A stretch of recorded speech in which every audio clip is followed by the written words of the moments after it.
Welcome to Benson on Injury Law. Welcome back to Benson on Injury Law. My name is Paul Benson. I'm a personal injury lawyer in Janesville, Wisconsin, and I've spent the last decade helping injured people across our state get fair compensation for serious injuries. Today, I want to talk to you all about the 4 things that I look for, really any injury attorney looks for, when they're deciding whether or not to take a case. So I get asked this all the time because we get, a lot of calls for people looking for help, and a lot of people want to know, how do we evaluate those cases? So I'm going to give you the 4 things that we look for and talk about them a little bit more. The first thing is negligence. So in order to have a successful claim, we need to have a negligent party. If your injury was caused by some kind of freak accident, if it's nobody's fault, there's normally not going to be a successful claim there because we need someone to go after. So the first step is we have to prove that the person or business who hurt you was negligent. What negligent means, that's kind of a legal term. What negligence means is careless, or it means reckless, or it just means the person who hurt you wasn't careful enough. In most cases, that's the standard. It's just straight negligence. There are a couple cases where it's a different standard. One of them is dog bite cases. Dog bite cases, you actually do not have to prove that the dog owner did anything negligent. That is a strict liability claim, and all you have to prove in that situation is that the dog owner owned the dog and the dog hurt you. You don't have to prove that the dog owner did anything wrong. The reason why we have that statute, and most states have similar statutes, is we want to put the onus, we want to put that burden on the dog owner to do everything possible to prevent that animal from hurting people. So that's why that law exists. That's why there's that strict liability for dog bites. You don't have to prove negligence in that case. So if you call me up and say, I got bit by a dog, it's not relevant to your claim whether or not the dog owner, was negligent. In fact, a lot of times, even if you have some really, really great facts that might make the jury real mad about the dog owner, oftentimes the judge is not going to be letting that evidence in. Because again, it's not relevant to whether or not the dog hurt you, so they're not going to let that evidence in. So in dog bite cases, negligence is less important. The other area where there's an elevated standard of care, something different than just normal negligence, is when you get hurt at a business or a large apartment complex, most commercial properties. In Wisconsin, we have something called the Safe Place Statute. The Safe Place Statute puts an even higher burden on property owners, higher than regular negligence, to keep their property safe.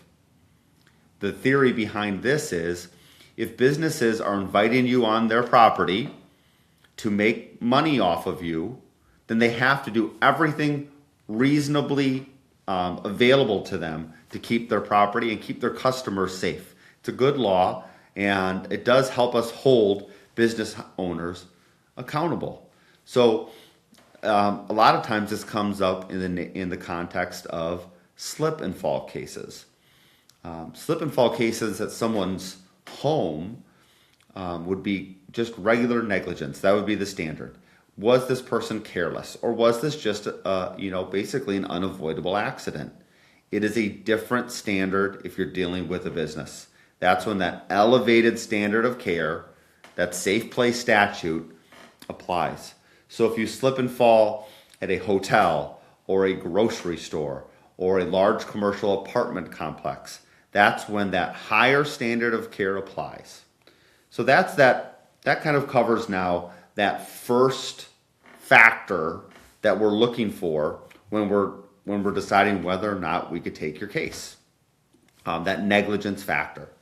The second factor is damages.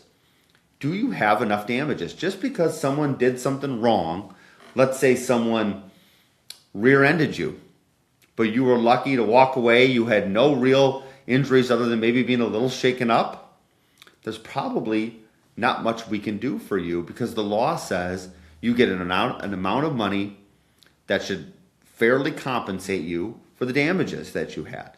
So in our context as a personal injury law firm, what we're really looking for in most cases is serious injuries. If there are serious injuries that are normally associated with medical treatment, that is really one of the key things that we're looking for to determine whether or not we could take that case. It's not a secret that most personal injury attorneys work cases on a contingent fee, meaning our firm's interests, my firm's interests, are tied to my clients. In most cases, we do a 30% contingent fee, sometimes a 33% contingent fee. And if I don't think there's enough damages for us to get a recovery, then I'm not going to be willing to take that case on a contingent fee. You might get someone to take the case on an hourly basis or something like that, but most personal injury lawyers work exclusively on contingent fees. And that's why we do need there to be, real serious injuries. The other reason is if you try to go to a jury, and before you get to a jury, an insurance company and a defense lawyer with maybe more trivial injuries, they're not going to take your claim seriously. They're going to make you go all the way to a jury, and then I have to be in the position of going to a jury, asking them for money for maybe injuries that aren't very serious. And if a jury thinks you're wasting their time with a trivial claim, they're just not going to award a lot of money. And everyone's going to spend a lot of time and energy and effort going all the way to a trial, and it's just not going to be worth it. So that is unfortunately the harsh reality is you have to have pretty serious injuries for it to be worth going through the civil justice system. I wish that weren't the case, but it is. So number one, negligence. Number two, the damages. The damages, and again, in my personal injury context, we're normally talking about physical injuries.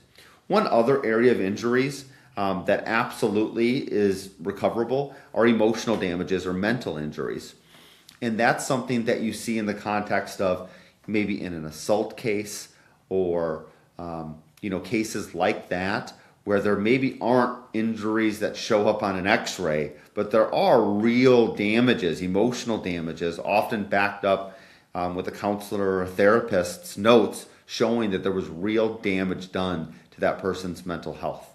The law is kind of nuanced in that area. That's in some cases you actually need a physical injury to back up the mental injury, or you have to be in what's called the zone of danger to be able to claim those emotional or mental damages. But that is a whole nother area of damages that are absolutely legitimate and something that we're able to recover quite a bit of money for if they are serious and they're legitimate. The third area, and this is the one that no one thinks of, but is maybe the most important, is insurance coverage. Almost every personal injury lawyer, they are going to want to know, am I going to be able to make a recovery? I can go get a judgment against someone, but if they have no assets and no insurance coverage, getting $1 million judgment isn't worth the piece of paper it's written on, right? So that's one of the things we're going to be investigating early on is, are we going to be able to make a recovery in this case? And most of the time, that means an insurance policy. In Wisconsin, the most common personal injury case is still car accidents, and it is the law that you must have car insurance. The problem is about 1 in 5 accidents in Wisconsin are caused by people without insurance. So you might say, oh, then there's no claim. Not true. Even if that driver doesn't have insurance, it is still worth calling us because we can, number one, look at, did anyone else in their household have insurance? Even though they told the police officer they didn't have it, they might, or someone else in their household might. And you as the driver might have something called uninsured or underinsured motorist coverage. So again, there's lots of different avenues where you can try to find coverage to get that loss. The area where we see this come up the most, where we can't make a recovery, is unfortunately in that dog bite setting. A lot of times, if the dog owner is a renter, not a homeowner, and they don't have renter's insurance, which lots of renters don't have renter's insurance, there's often no coverage available. In Wisconsin, if you rent a home and your dog bites someone, you cannot go after the owner of the home in most cases, unless you can prove that owner of the home was basically like a keeper, or the legal term is a harborer of that dog. Like, did that homeowner, the landlord, take care of the dog, provide a place for the dog, more than just renting the home to the renter.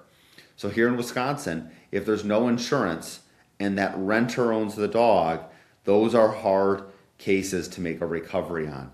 Now, still call us on those cases. We take lots of those cases, and we will hopefully be able to find insurance. And if we can't, I don't leave you high and dry. I will go get a judgment against that person. But recovering that judgment is often very, very challenging because, number one, if there's no insurance, okay, strike one.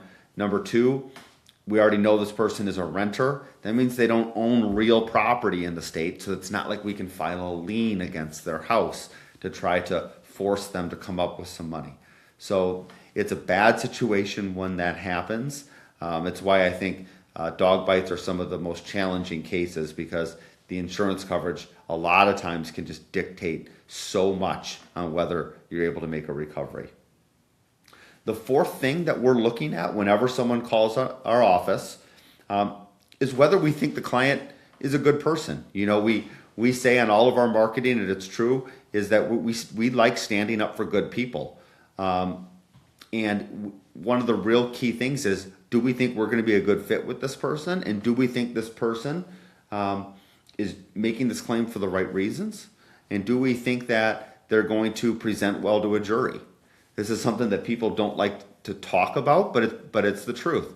Every case that has any kind of value and gets litigated and goes to mediation is absolutely something that the mediator talks about. Sometimes it's in front of my client, sometimes it's not, but it's about whether or not that client is going to present well to a jury. So that has a big value on your case. And if you think about it, if you were one of, sitting in a jury with 12 other residents of Rock County, whether or not you liked the plaintiff would probably have a pretty big bearing on how much money you're going to allow for damages. So that's a big factor. We can't change that.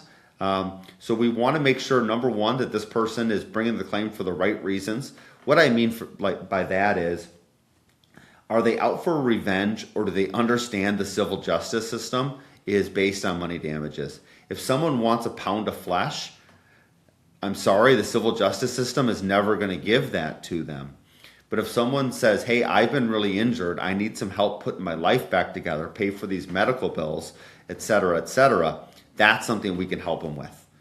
So that's one of the big red flags. We're trying to make sure that someone's not so angry that they're looking for a pound of flesh, because I can't help them then. Then I'm never going to have a happy, satisfied client at the end of the representation, because all I can get them is money.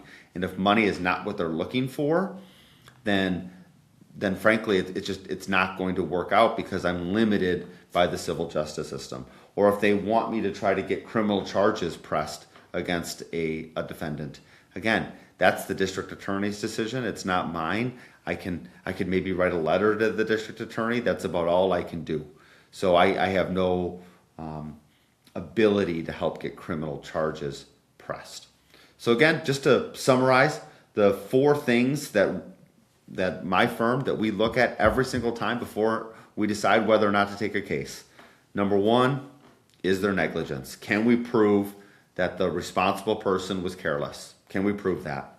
Number two, damages. Are there real serious injuries? Is this something more than trivial injuries? Is there enough damages to make it worth taking the case on and going through that whole civil justice process, the whole litigation process? Because if we take a case on, I'm not going to take a case on, and if I can't settle it, I'm just going to say, hey, I'm going to move on. No, I am willing, if I take that case, unless something drastic changes, I learned something drastic that I didn't know about, I'm going to represent you all the way to the end, even filing a lawsuit, even if it ends up being a more modest claim. So I need to make sure there are damages there that merit that, because we're in it all the way to the end. Number three, insurance coverage. This is the one that it's out of my client's control. It can be very frustrating for my clients, but we have to make sure that there is insurance coverage. Otherwise, there's no way to make a recovery, and we're all just going to waste our time and money. But we will leave no stone unturned. If there is an insurance policy out there or assets out there somewhere, we will find them. But that is a crucial part of the case. Fourth and final, I'm born and raised in Janesville. My staff is all from here as well. We are looking to represent people that we get along with. We're looking for good people. We're looking for people that aren't filing a lawsuit every single week. We're looking for people that we want to represent, that we think are doing this for the right reason. So we really, when we say we're standing up for good people, we really mean that. And we don't take every single potential client who calls us. We are looking for the right kind of client that we are going to be excited to represent when we get out of bed in the morning. That's it for this edition. Thank you so much. Please, if you have any more questions or if you have a potential case, reach out to us. You can find us online at paulbensonlawfirm.com. That's paulbensonlawfirm.com, or call our office at 608-352-6800. Thanks so much. Thanks for watching. Be sure to hit that like and subscribe button and leave us a review in the comments.